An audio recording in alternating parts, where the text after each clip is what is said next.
Today is the 28th day of Adar, and I believe that Kaf Ches is the Rebbitzon's birthday, right?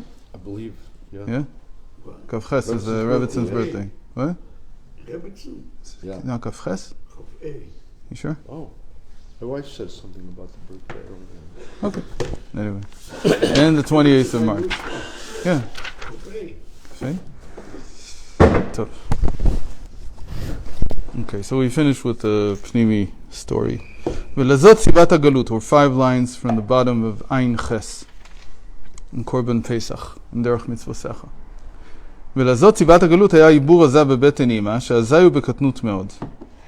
Therefore, the reason for the Golus, for being in a state of exile, is because we were still in a state of Nehi. We only had what came from the crown. And who gave us what came from the crown? The patriarchs. Avraham, Yitzchak, and Yaakov. They gave us the customs. There was no yet Torah. It was just customs. And it's a terrible state to be just in customs. It's good on the one hand, because there's retention of the heritage. On the other hand, when there's no mind involved, there's no choice. You're not doing anything by choice. So you can't call that being mature. What? So the one thing that was this is how we were raised in the other streams. Yeah? It's just a heritage. In other words, it was a heritage. Yeah. But there was no, what was the word you used? There was no... Choice. It was... Choice is a word. There's no intellect. There's no understanding. While we were doing it, we were supposed to do it, but there was no. And as you got older, you needed that. Yeah, of course. Yeah. You have to be a human being. You can't. Yeah. You can't live like a robot. Yeah. It's not going to work. So that's called being in a state of ibur. It's not that Mitzrayim was a real. Egypt was a womb. It's not a womb. But we were in that state. We were in the just state of state where something has to be born. And for something to be born, something to come out, to develop a mind, that's what it means to be born. To start developing your mind, to start being able to walk on your own 2 feet. So that required the taking the nehi and putting it in a womb and putting it, again, Egypt here is the womb, but it's not that, you put it into the womb the way you put a fetus into the womb. But it's the same concept. You could also say that the fetus also can't escape. It's like Egypt. Like a slave can't escape Egypt, so the fetus can't escape the womb. It's like the only way you can leave is when it's time to leave. There's no other way to get out. This is a very, very interesting state. It's in the second chapter of Koheles. I think it's the 3rd verse, 4th verse. Very strange verse. Like I never remember that it's even part of the Tanakh. Every time I saw it again last night in the Maimer, and he says, "Ochez b'sichlut, le'choz b'sichlut." Shlomo HaMelech says about himself that I wanted to hold on to sichlus. Sichlus means to being the opposite of intellectual, being like a fool. But it doesn't mean foolishness there. It means that I wanted to do things without thinking about them. And so there's a Maimer in Chassidus that says this is what the essence of Galus is. That you do things without being able to think about them. You just do them. Because you do them. He says it could be good things. But he says that doesn't lead to any kind of growth. It just leads to retention. It's just a preservation. And that's not how a human being can function. וכבר נתבהר לעיל שכשאור היושר מצטמצם בכלים שונים, אז מגיע היניקה לחיצונים. And when this is it's a process. It's the light of the yosher, of the straight line, which is going down into the vessels, into the worlds, in order to bring them bittul, in order to bring them nullification. You can't have nullification if there's no thought, if there's nothing. You have to have chokhmah. You have to have some intellect. So when that's the state, that it's now in such a strait, it's been contracted so much, then like we said, then the klipa, the external forces are able to draw from it, to take from it. ואם כן, כשהיו המידות עליונות בקטנות בלתי מוחין, הרי השפע שהיה על ידם הייתה בקטנות מאוד בצמצומים שונים. ואז היה מגיע לחיצונים יניקה ביותר. And because of that, when they were in Egypt, there was so much that the klipa could take from them. And that's the enslavement. That the klipa is taking from you, that the external forces are feeding off of you. That's what it means to be a slave. That everything you do belongs to someone else. It's one of the curses. That your children will belong to a foreign nation. That's like the state that we have today by many Jews. They're very productive. They do a lot, but all they produce is consumed by external forces. Now we're not stingy. We're not like saying it should be ours. No, we're just saying that it's not going to bettering the world. It's going to serve someone else's purpose.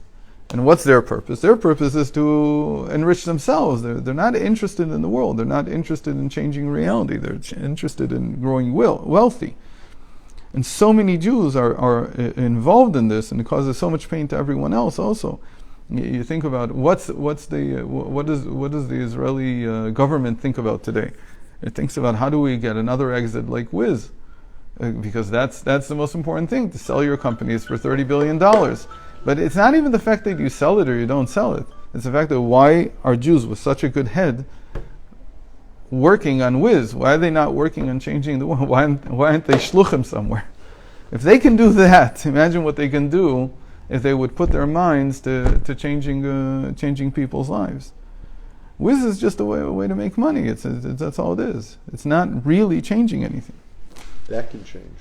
Working for Musk at one time, now that has some social value. Yeah. Do you know what I'm trying to say? There are some people that have it, right? That can change. Yes. So you see that there are people who are interested in social change, in real change, in bettering people's lives. And technology is not necessarily bettering it. It's neutral. It depends on what you do with it. Right? Yeah. So these people, that's all they're thinking about all the time. So that's like Benecha Netunim Le'azal. It's like your best sons. They're working for someone else. Well, and that was the enslavement in Egypt. It it could be that back then it really meant that you got a guy with a whip behind you forcing you to make bricks. It could be, because that's what they thought of as wealth back then. And today we don't use whips. We just instead money. ועל פי דרך השני שנדבר לעיל, פרק א' בניקת החיצונים, כמו שמובא בעץ חיים, ופניהם לפנימי. And that's what it means, that they take from the pnimi. They take from the inner light, from the yosher. And the yosher, again, here is in such a state of immaturity that even the klipa can take from it. Like we said, which was the second option of how the klipa takes from something. ועוד זאת, שעיבור הזה בבטן אימא הוא הגורם גם כן לנקתם על פי דרך הראשון. כי מאחר שהמוחין מסתלקים מלהאיר בו בבחינת פנימיות ונכלים בבחינת מקיפים, זהו עניין העיבור בבטן אימא, שבינה מקור המקיפים, ואז מבחינת המקיפים מגיע גם כן יניקה לחיצונים כנ"ל שאחוריהם אל המקיף. And also, because they're in a state of gestation in the mother is the makif here. It's the surrounding light. We'll explain this in a second. Then, from that, certainly we said that the backside of the klipa is taking from there. What is this makif? Makif is mentality. It's mentality. The makif is always din. So in this case, well, not always. In this case, it's like din. So it's like a mentality that you have, that this is what we do in life. And it's very hard to break this mentality. That's what it means that you're in the womb. You're like in a certain frame of mind, and you can't break out of it. And so the klipa takes from that very easily, everything it wants. מה שאין כן כשהמוחין דאבה, דאבא ואמא מאירים בזה בגילוי, אז הוא בחינת גדלות דיושר להיות ההשפעה מן המידות כפי הראוי על ידי החוכמה של לכבודי בראתי, ואז אין יניקה לחיצונים כנ"ל. But when it finally matures, when Zah comes out of the womb, so then the klipa can't take from it anymore. אבל העיבור הוא הגורם שני הבחינות שמהם מגיע יניקה לחיצונים, המידות שנעשו בקטנות מאוד, והנהגה על ידי המקיפים בחינת הרצון. But there are two sources. We said that during gestation, during Ibur, state of being inside the womb, being immature, that the klipa can take from these two things. So again, the two things are, we said that it translates into the hairs of the female, and that's where it takes from. But really what we mean is that all these small actions that a person does every day, even though it could be that he's in the right place in general, but all of his little actions, all of his what he's working for, in the end they're connected one to another, because what's the biggest thing that Chassidus wants you to change? It wants you to change your mentality. It wants you to not see the world as nature. That's the main thing. What was the Chassidus, the main change it wants in a person, it's trying to create, is that a person stops looking at the world as deterministic or random, and starts looking at it as run by God. That's the main change. If you can change that, you've done 99% of the work that Chassidus wants from you. Because then that means that every action that you do is not small. Right? What does it mean, smallness here? It's like you're looking at your actions and saying, this is inconsequential. What do you mean it's inconsequential? This thing that happened to me 2 minutes ago means nothing. It's random. Something has to happen. Okay? I have to walk. Okay, so I bumped into something. Big deal. But Torah wants you to understand that you bumped into something because Hashem wanted you to bump into something. And what does that mean? And take that to heart and understand the meaning of it.